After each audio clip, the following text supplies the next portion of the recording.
രാഹുൽ ഗാന്ധിക്കെതിരെയുള്ള പരാമർശങ്ങൾ കടുപ്പിക്കുകയാണ് CPM കടുപ്പിക്കുകയാണ്. ഒരു പക്ഷേ നമ്മൾ തുടക്കത്തിൽ പറഞ്ഞ പോലെ അതിന്റെ പരിധികൾ ലംഘിക്കുമോ എന്ന സൂചന പോലുമുണ്ട്. ഇവിടെ രാഹുൽ ഗാന്ധിയെ കിങ്ങിണിക്കുട്ടൻ എന്ന് വിളിച്ചുകൊണ്ടുള്ള പരാമർശം ഉണ്ടാവുന്നത് കണ്ണൂരിലെ ഇടതു സ്ഥാനാർത്ഥി MV ജയരാജനാണ്. പ്രത്യേകതയാണ് ഇതിൽ കടുത്ത ചില ഭാഷകളിൽ തന്നെയാണ് ഇടതുപക്ഷത്തിന്റെ വിമർശനം ഉണ്ടാകുന്നത്. സ്വാഭാവികമായും ഇതിന്റെ തുടർ നീക്കങ്ങൾ ഉണ്ടാകുക തന്നെ ചെയ്യും. മഞ്ജുഷ, അങ്ങനെയും നേരത്തെ മുഖ്യമന്ത്രി പറഞ്ഞതാണ് പഴയ ഒരു പേരിന്റെ കാര്യം. അപ്പോൾ അത് പറയിപ്പിക്കരുത് എന്ന രീതിയിലുള്ള മുഖ്യമന്ത്രിയുടെ പ്രസംഗം ഇപ്പോൾ പക്ഷേ കിങ്ങിണിക്കുട്ടൻ എന്ന് രാഹുൽ ഗാന്ധിയെ വിശേഷിപ്പിച്ചിരിക്കുകയാണ്.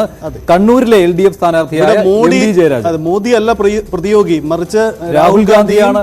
കൊടുത്തും കൊണ്ടും ആ തരത്തിലാണ് പോകുന്നത്. ഇതിനിടയിൽ ഒരു കാര്യം കൂടി പരാമർശിച്ചു പോകാൻ D രാജയുടെ ഒരു പ്രസ്താവന കൂടി ന്യൂസ് 18 ഇന്ന് വന്നിട്ടുണ്ട്. അദ്ദേഹം പറയുന്നത് രാഹുൽ ഗാന്ധി പ്രധാനമന്ത്രി സ്ഥാനാർത്ഥിയല്ല എന്നുള്ള കാര്യം. അതായത് തെരഞ്ഞെടുപ്പിന് ശേഷം മാത്രമേ പ്രധാനമന്ത്രിയെ നിശ്ചയിക്കുകയുള്ളൂ, ഇപ്പോൾ ആരെയും അങ്ങനെ കണ്ടുവച്ചിട്ടില്ല എന്നാണ്. അപ്പോൾ ഇന്ത്യ സഖ്യത്തിലുള്ള ഈ പൊരുത്തക്കേട് അത് BJPക്ക് കൂടുതലായിട്ട് ഉന്നയിക്കുവാനുള്ള സാഹചര്യം ഉണ്ടാക്കി കൊടുക്കുകയാണ് സഖ്യകക്ഷികൾ എന്ന് പറയുന്നത്. പക്ഷേ മോഹൻ വർഗീസ് ആ ഒരു പേര് കൂടി വന്നിരിക്കുകയാണ്.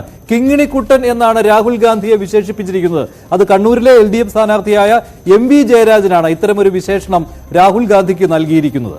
അത് മഞ്ജുഷ പുതിയ പേരൊന്നുമല്ല, അതൊക്കെ അതിനൊരു അവകാശം ഉണ്ടായിരുന്നു. ഈ പേരിനോട് മുരളീധരൻ എങ്ങനെയാണ് പ്രതികരിക്കുന്നതെന്ന് അറിയാൻ താല്പര്യമുണ്ട്. കാരണം ഒരാൾക്ക് ചാർത്തിക്കൊടുത്ത ഒരു കാലഘട്ടത്തിൽ ഒരാൾക്ക് ചാർത്തിക്കൊടുത്ത പേര് മറ്റൊരാളിലേക്ക് ആരോപിക്കുമ്പോൾ എത്രത്തോളം ഇറക്കുമെന്ന് എനിക്കറിയില്ല.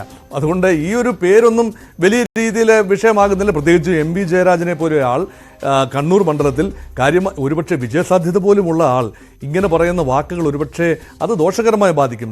ഈ MV ജയരാജനൊക്കെ ഒരുപക്ഷെ K സുധാകരനെ പരാജയപ്പെടുത്തി കണ്ണൂർ വിജയിച്ചു വരാൻ കഴിയുമെന്ന് വിശ്വസിക്കുന്ന ഒരു സമയത്താണ് അയൽ മണ്ഡലത്തിലെ സ്ഥാനാർത്ഥിയെക്കുറിച്ച് ഇങ്ങനൊരു പരാമർശം നടത്തുന്നത്. അത് വളരെ വില കുറഞ്ഞ ഒരു പരാമർശമായിട്ട് മാത്രമേ എനിക്ക് കാണാനൊക്കൂ. പക്ഷേ ഇതിനോട് രാഹുൽ ഗാന്ധിയെ മറ്റ് നേതാക്കൾ അറ്റാക്ക് ചെയ്തോട്ടെ, മുഖ്യമന്ത്രി നേരിട്ട് രാഹുൽ ഗാന്ധിയെ വിമർശിക്കാൻ പോകേണ്ടതില്ല എന്ന്. അപ്പോൾ ആ ഗണത്തിൽ MV ജയരാജനെയും നമുക്ക് കൂട്ടാമോ? അദ്ദേഹം MV ജയരാജൻ കാൻഡിഡേറ്റ് ആണ്.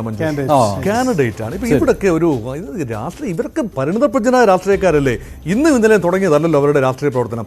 അപ്പൊ ഇതിനെയൊക്കെ നമ്മൾ കാണുന്നത് ഇപ്പൊ മുരളീധരനെ കണ്ടുപിടിക്കൂ, തൃശ്ശൂരെ മുരളീധരനെ കണ്ടുപിടിക്കും. എത്ര പ്രാവശ്യം അങ്ങോട്ടും ഇങ്ങോട്ടും മുന്നണി മാറിയതാണ്, പാർട്ടി മാറിയതാണ്. പക്ഷേ മുരളീധരൻ ഇപ്പോഴും ആ ഒരു ചാം നിലനിർത്തുന്നുണ്ട്. പണ്ടുണ്ടായിരുന്ന കിങ്ങിണിക്കുട്ടൻ എന്ന് പറയുന്ന ആ പ്രയോഗത്തിൽ നിന്ന് മാറി അദ്ദേഹം വളർന്നിരിക്കുന്ന ഒരു മഹാമേരു പോലെ കോൺഗ്രസ് രാഷ്ട്രീയത്തിലും UDF രാഷ്ട്രീയത്തിലും മുരളീധരൻ ശക്തനാണ്. അദ്ദേഹത്തിന് അണികളുണ്ട്, സ്വന്തമായി പറഞ്ഞാൽ 4 പേര് കേൾക്കാനുണ്ട്. അത് സാധിച്ചത് എങ്ങനെയാണെന്ന് ചോദിച്ചാൽ ഒരു ഫൈറ്ററുടെ ഇമേജ് വരുന്നു. എന്താണ് എപ്പോഴാണ് കുറുക്കിക്കൊള്ളുന്ന രീതിയിൽ പറയേണ്ടത് എന്നറിയാം. ഒരിക്കൽ മുരളീധരൻ പുലിവാലി പിടിച്ചതാണ്, ബദാമ എന്ന് വിളിച്ചുകൊണ്ട് സോണിയാഗാന്ധി ആക്ഷേപിച്ചതാണ്. പക്ഷേ ഇന്ന് സോണിയാഗാന്ധിയുടെ ഗുഡ് ബുക്സിലുള്ള ചുരുക്കം പേരിൽ ഒരാൾ മുരളീധരനാണ്. അതുകൊണ്ട് ഞാൻ പറയുന്നത് ഇത് ഇങ്ങനെ രാഷ്ട്രീയക്കാർ ഒരു പേര് വിളിക്കുകയൊക്കെ ചെയ്യുമ്പോൾ അവരവർ സ്വയം ഇകഴ്ത്തപ്പെടുകയാണ് ചെയ്യുന്നത്. അതുകൊണ്ട് രാഹുൽ ഗാന്ധിക്ക് യാതൊരു കുഴപ്പവും വരാനില്ല. രാഹുൽ ഗാന്ധിയുടെ ഒരു തൊപ്പിയിലെ മറ്റൊരു തൂവൽ കൂടി എന്നേ പറയാനുള്ളൂ. എനിക്ക് തോന്നുന്നില്ല. ഇതൊക്കെ കൂടുതൽ ചർച്ച ചെയ്യുമ്പോൾ രാഹുൽ ഗാന്ധിയുടെ ഭൂരിപക്ഷം 4,31,000 നിന്നും 5 ലക്ഷമാക്കാൻ കഴിയുമോ എന്നത് മാത്രമേ വയനാട് ജനത കാണുകയുള്ളൂ എന്നാണ് എനിക്ക് തോന്നുന്നത്. അതുപോലെ പക്ഷേ D രാജ പറഞ്ഞതിൽ ഒരു കാര്യമുണ്ട്. അപ്പോൾ അതാണ് രണ്ടാമത്തെ ഒരു വിഷയമായിട്ട് വന്നത്. ഈ ആനി രാജ അവിടെ മത്സരിക്കുന്നു.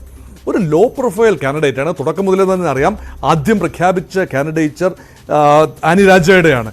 പക്ഷെ അവിടെ ഒരു വയനാട് മണ്ഡലത്തിൽ അടിസ്ഥാനപരമായുള്ള LDF വോട്ടുകൾക്ക് ഉപരിയായി ആനി രാജയൊക്കെ വോട്ട് പിടിക്കാൻ കഴിയുമെന്ന് ഞാൻ കരുതുന്നില്ല. നമ്മുടെ സംസ്ഥാന BJPയുടെ സംസ്ഥാന പ്രസിഡന്റ് K സുരേന്ദ്രൻ്റെ കടന്നുവരവ് പോലും കാര്യമായ ചലനങ്ങളൊന്നും ഉണ്ടാക്കിയില്ല. 80,000 വോട്ടായിരുന്നു BJPയുടെ കോർ വോട്ട്. അവിടെ ആ 80,000 നിന്നും ഒരുപക്ഷെ 1 ലക്ഷത്തിലേക്ക് എത്തിക്കാൻ, അല്ലെ 1,20,000 എത്തിക്കാൻ ശ്രീ K സുരേന്ദ്രന് കഴിയും എന്നതിന് ഉപരിയായി ഒന്നും ചെയ്യാനില്ല. അതുകൊണ്ട് രാഹുൽ ഗാന്ധി എന്ന കാൻഡിഡേറ്റിനെ പരമാവധി ചൊറിയാതെ വെറുതെ വിടുകയും ശ്രീ മഞ്ജുഷ് ഇത് ഒരു കാൻഡിഡേറ്റിനെ കൈകാര്യം ചെയ്യാനുള്ള വഴി എന്താണ്?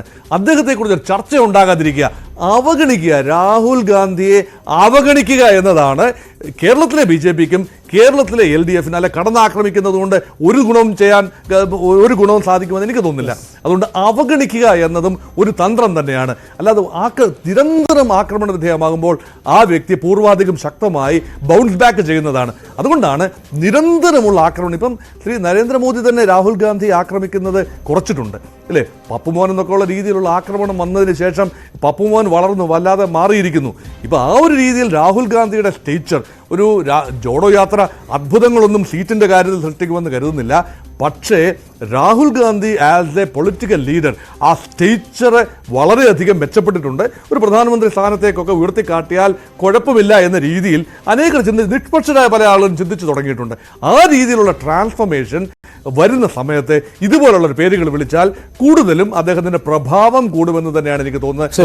ശരി ശ്രീ മോഹൻ ബഗീസ്, എന്തായാലും എം വി ജയരാജനാണ് രാഹുൽ ഗാന്ധിയോട് കിങ്ങിണിക്കൂട്ടൻ എന്നൊരു പ്രയോഗം രാഹുൽ ഗാന്ധിയെ കുറിച്ച് നടത്തിയിരിക്കുന്നത്. എന്തായാലും വരും ദിവസങ്ങളിലും CPM-ന്റെ ആക്രമണം കൂടുതലായിട്ട് രാഹുൽ ഗാന്ധിക്ക് നേരെ ആയിരിക്കും എന്നുള്ളതിന്റെ സൂചനയാണ്. അല്ലെങ്കിൽ ഇപ്പോൾ നേതാക്കന്മാർ നിർത്തേണ്ടതാണ്, പക്ഷേ ഉണ്ടായിട്ടില്ല. ഇല്ല, അത് തീർച്ചയായിട്ടും അത് തന്നെയായിരിക്കും. അതിന് കൃത്യമായ പ്രതിരോധവും മറുപടിയുമായി ഇടത് വലത് കേന്ദ്രങ്ങൾ അതിൽ തന്നെ കളം നിറയാൻ. അതെ.